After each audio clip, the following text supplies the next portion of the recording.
Good morning, I am Argelaga and I am doing an Erasmus exchange in Stirling, Scotland, and my video will be about Scotland. Many people see it as a land of rolling green hills, stunning landscapes and crumbling castles that is worth visiting if you are a nature lover, and I certify.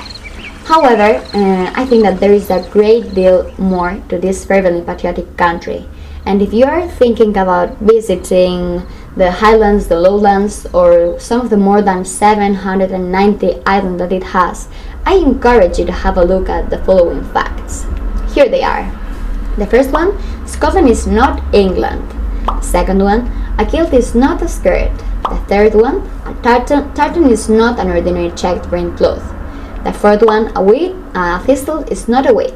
And the last one, William Wallace is not one of Mel Gibson's characters. So let's start with point number 1. Scotland is not England. Since I'm here, I realize that many Scots get offended if you happen to consider them English. Although it's known to almost everybody, don't forget that Scotland, together with England and Wales, make up Great Britain. Thus, although they are all British, a Scot is a Scot, and many Scottish people are fervently patriotic. Point number 2. Kilts.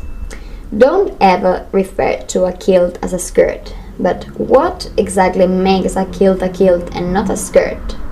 If you happen to ask this question in Scotland, they might think that you have gender recognition problems, as the first obvious difference is that skirts are worn by women and kilts are worn by men.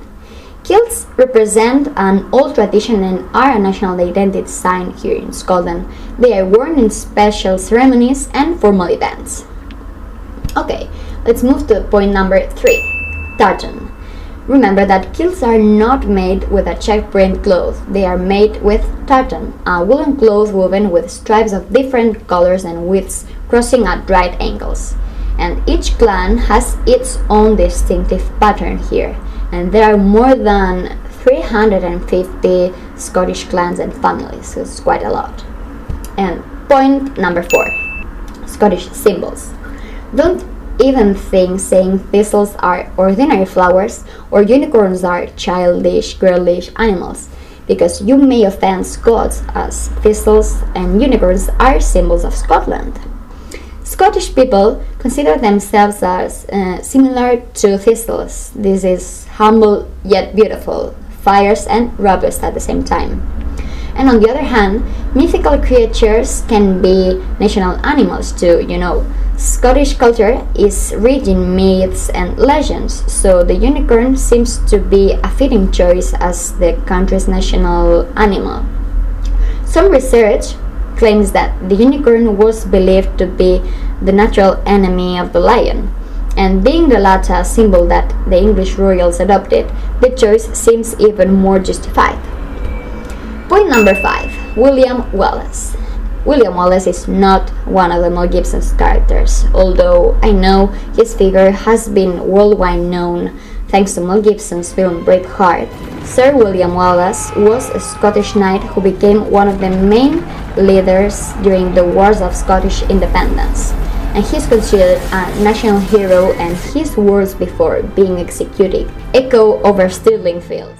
That they may take our lives, but they'll never take our freedom!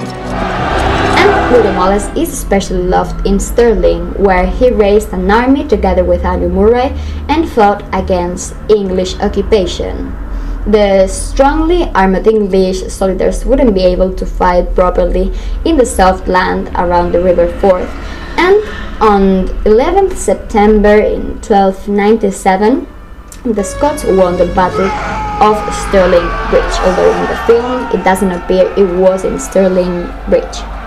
And if you visit Stirling, you will realize how much its citizens love William Wallace, as they have many places that honor the Scottish hero. We have the huge Wallace Monument, the William Wallace Pub, the Wallace Street where you find the Wallace apartment. Children go to the Wallace High School. Some of them belong to Wallace Warriors, that this is the junior section of Stirling Bike Club or something like that. And then you also have the Wallace View Care Home, the Willy Wallace Hostel, etc.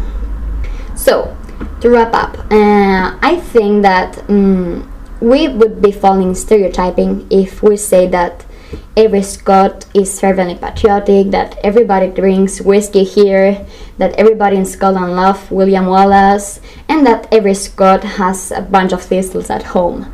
But at the same time, I think that they are undeniably symbols that build the Scottish identity and whose knowledge will make you closer to these fabulous people.